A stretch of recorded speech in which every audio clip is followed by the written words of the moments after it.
Il y a des bénédictions que l'on cherche avec intensité, à coups de prières, de jeûnes, de nuits blanches passées à crier vers le ciel. Mais il y en a d'autres, bien plus silencieuses, qui viennent à toi parce que tes habitudes les attirent, même sans que tu t'en rendes compte. Aujourd'hui, je vais te révéler 10 habitudes simples, secrètes mais puissantes, qui ouvrent les cieux sans bruit, sans applaudissements, mais avec un impact éternel. Si tu crois que Dieu agit même dans l'ombre, écris en commentaire. Seigneur, façonne mon caractère avant de changer mes circonstances. Et si ce genre de message nourrit ta foi, abonne-toi dès maintenant, clique sur la cloche et laisse un like pour que ce contenu touche plus de cœurs. On commence tout de suite. Prépare-toi, tu ne verras plus tes habitudes de la même manière. Habitude 1. Donner même quand tu te sens démuni. Tu sais, il y a des gestes qui coûtent, mais qui touchent le cœur de Dieu plus que 1000 prières. Pas parce qu'ils sont bruyants, impressionnants ou visibles, mais parce qu'ils sont faits quand c'est le plus difficile de les faire. Donner quand tu es à l'aise, quand tout va bien, quand tu as un surplus, c'est facile, c'est naturel. Mais donner quand toi-même tu te sens vide, quand t'as rien en poche, rien dans l'âme, rien dans le cœur, là, on entre dans une autre dimension, imagine. Tu as passé une nuit sans sommeil, l'esprit chargé, et pourtant tu choisis d'appeler un ami pour l'encourager. Tu traverses une période financière tendue, mais tu décides de bénir quelqu'un avec un petit billet, même discret. Ton cœur saigne encore d'une déception, mais tu choisis de prier pour la guérison d'un autre.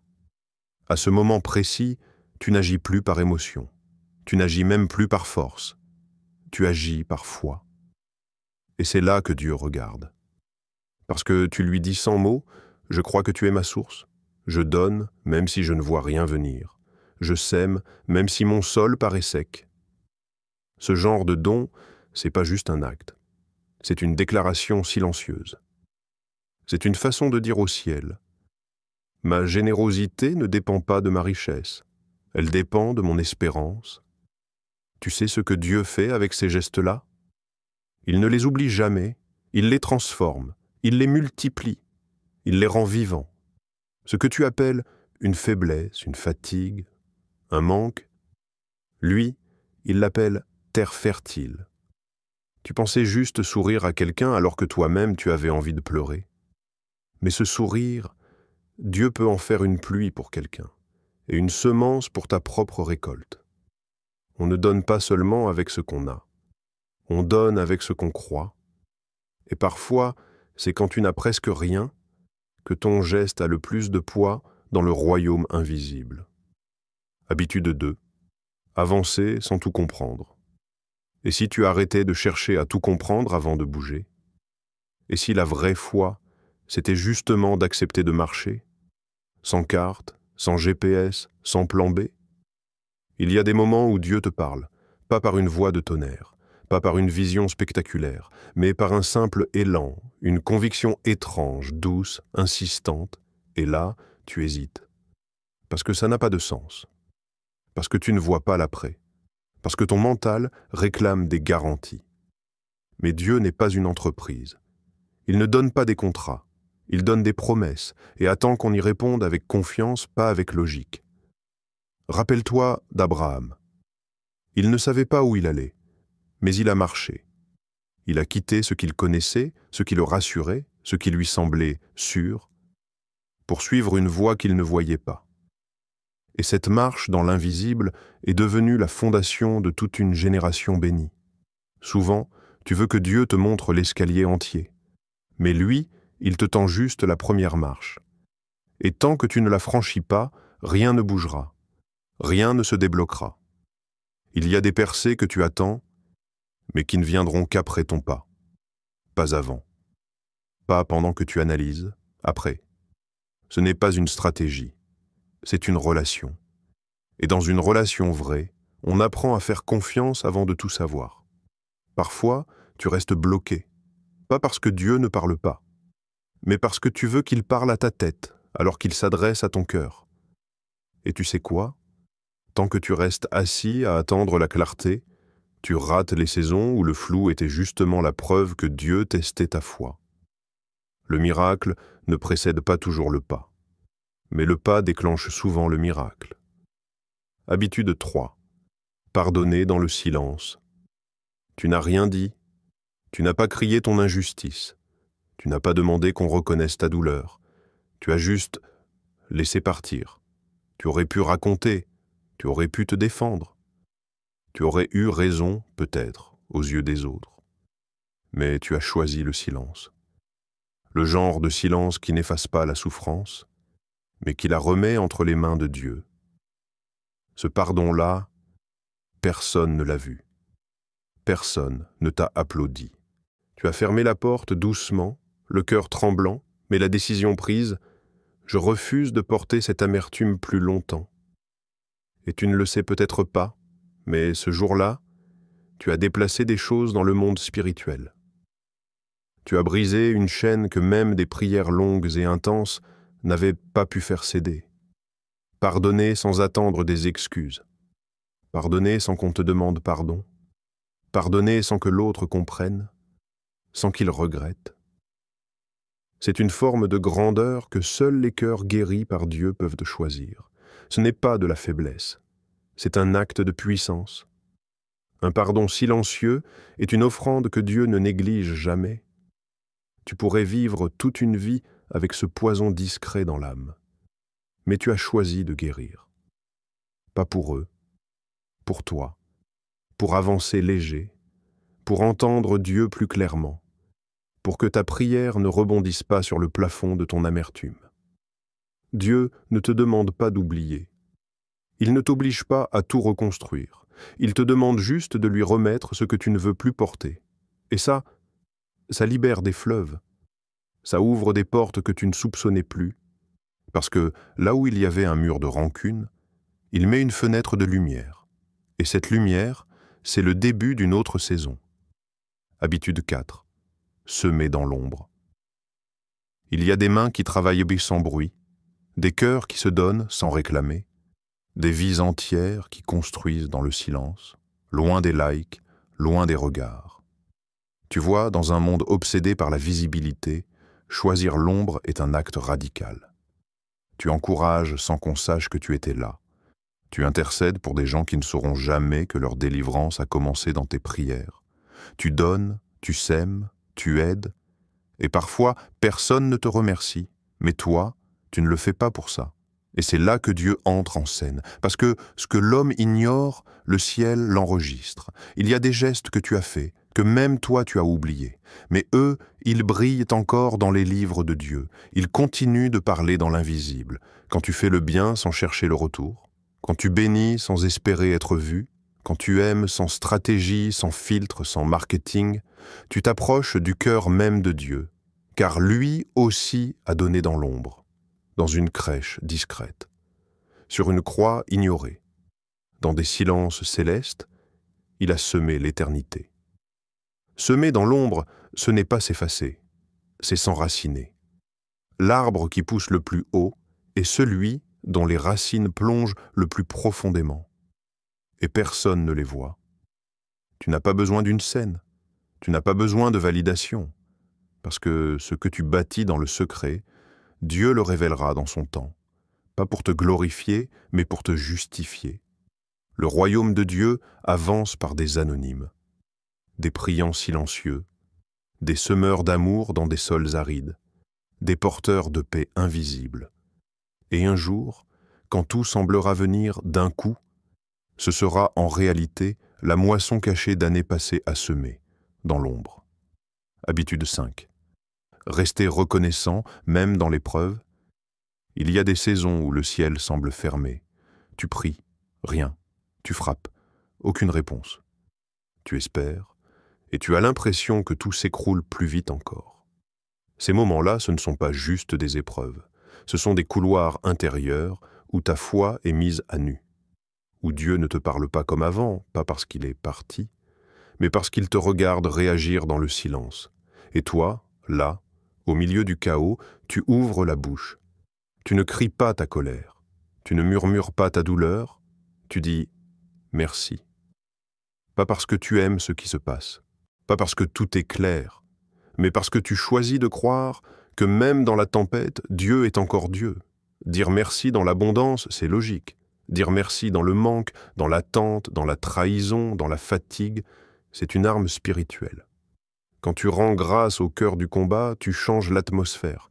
Tu dis à ton âme, tu ne comprendras peut-être jamais tout, mais tu peux encore louer.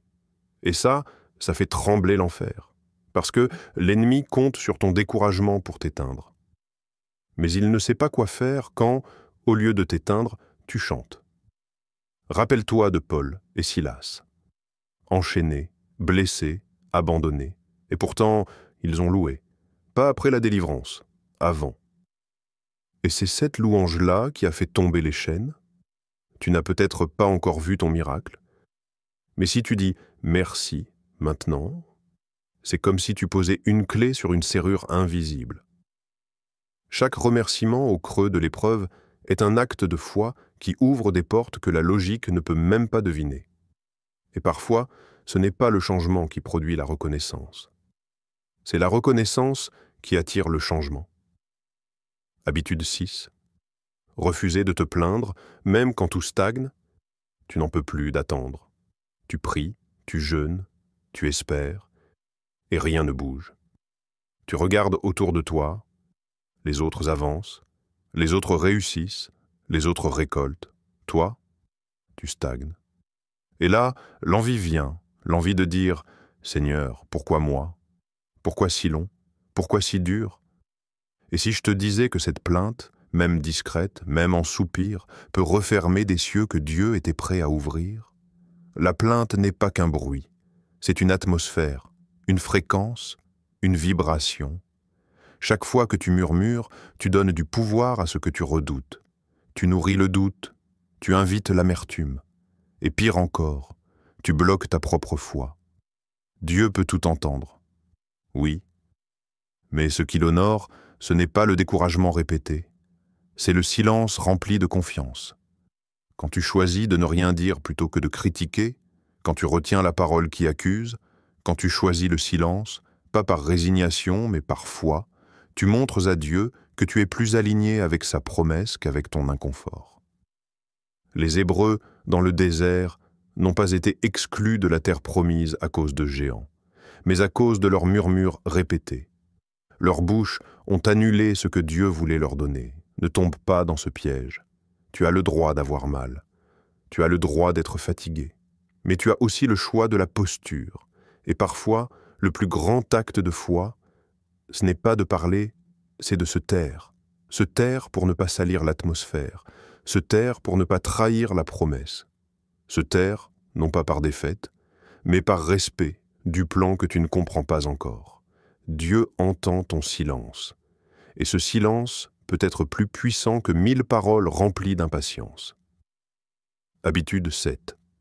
Prier avec persévérance, même sans réponse. Tu l'as déjà vécu, cette sensation. Cette impression que tes prières montent, mais redescendent aussitôt, comme si le ciel était devenu épais. Comme si Dieu t'entendait, mais ne te répondait plus, tu pries, encore, et encore, et encore, et toujours rien. Le silence de Dieu n'est pas une punition, mais il peut devenir une épreuve qui ne brise pas forcément ton corps, mais qui teste la résistance de ton espérance. Parce que prier quand on ressent la présence de Dieu, c'est facile, mais prier quand tout est sec, quand la paix ne vient pas, quand la situation empire au lieu de s'arranger, quand tu n'as plus larmes ni mots, là ça devient un acte de guerre. Chaque prière dans ces moments-là est comme une goutte d'eau sur de la roche. Tu ne vois pas tout de suite l'effet, mais elle creuse, elle sculpte, elle prépare. Et un jour, sans prévenir, la pierre se brise, le ciel s'ouvre. La réponse descend, pas parce que tu as forcé, mais parce que tu as tenu. Regarde, Élie, il a prié pour la pluie. 1 fois, 2 fois, 3 fois, rien. 7 fois, toujours le même ciel vide, jusqu'à une minuscule nuée à peine visible. Mais Élie savait. La percée ne commence jamais par une explosion. Elle commence par un signe presque invisible, réservé à ceux qui ont tenu sans abandonner. Tu te demandes peut-être si Dieu t'a oublié. Il ne t'a pas oublié. Il t'observe. Il regarde si tu pries seulement pour obtenir ou si tu pries parce que tu crois.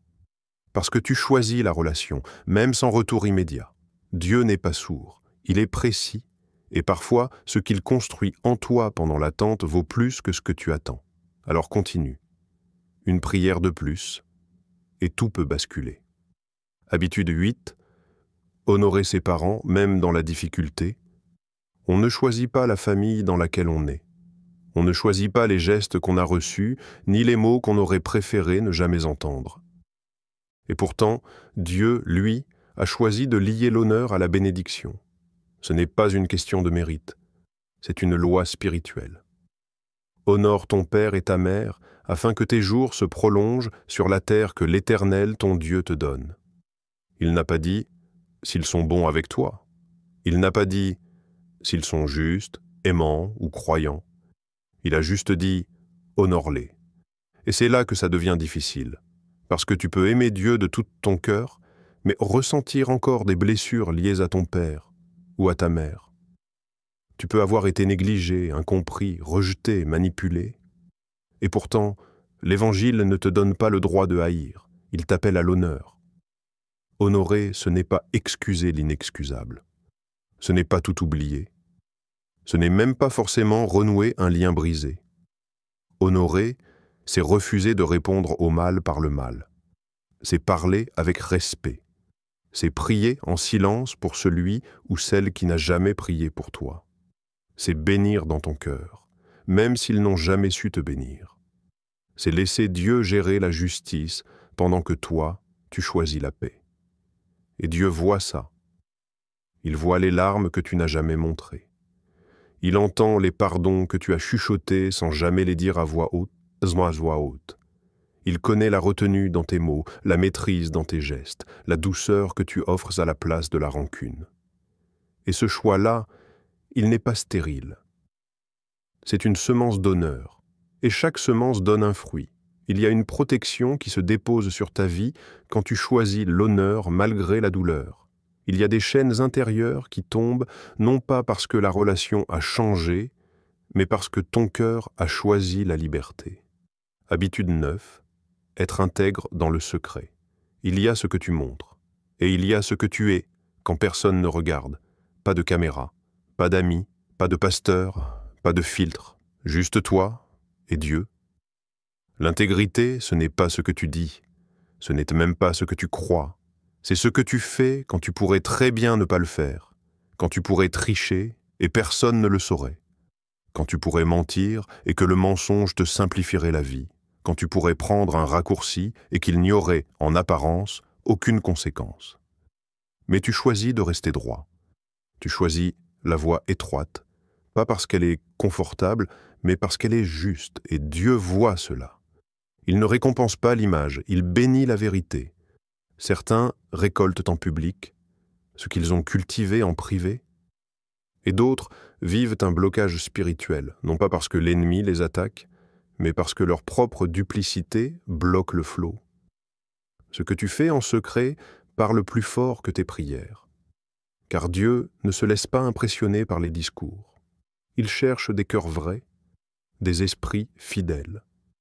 Des gens qui font le bien même quand ils pourraient en tirer un profit égoïste. L'intégrité, c'est rare, mais c'est précieux et c'est puissant. Tu veux que Dieu te confie plus? Commence par être fidèle avec ce qu'il t'a donné dans le secret, ta vie de prière, ta façon de gérer l'argent, tes conversations à huis clos, tes pensées quand tu es seul face à toi-même. L'homme regarde l'apparence, mais Dieu regarde l'âme. Et ce que tu construis dans le secret, Dieu le récompensera au moment exact, ni trop tôt ni trop tard. Pas pour te glorifier, mais pour montrer que l'intégrité est un chemin qui mène à la faveur. Habitude 10. Rechercher la présence de Dieu plus que ses bénédictions. Et si tu arrêtais de courir après ce que Dieu peut faire pour toi, et que tu commençais à courir vers ce qu'il est, pas pour qu'il agisse, mais juste pour le connaître, lui.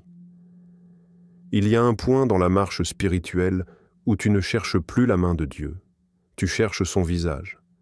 Tu ne dis plus « Seigneur, bénis-moi », tu dis « Seigneur, reste avec moi ». Et là, quelque chose change. Ta foi n'est plus transactionnelle, elle devient relationnelle.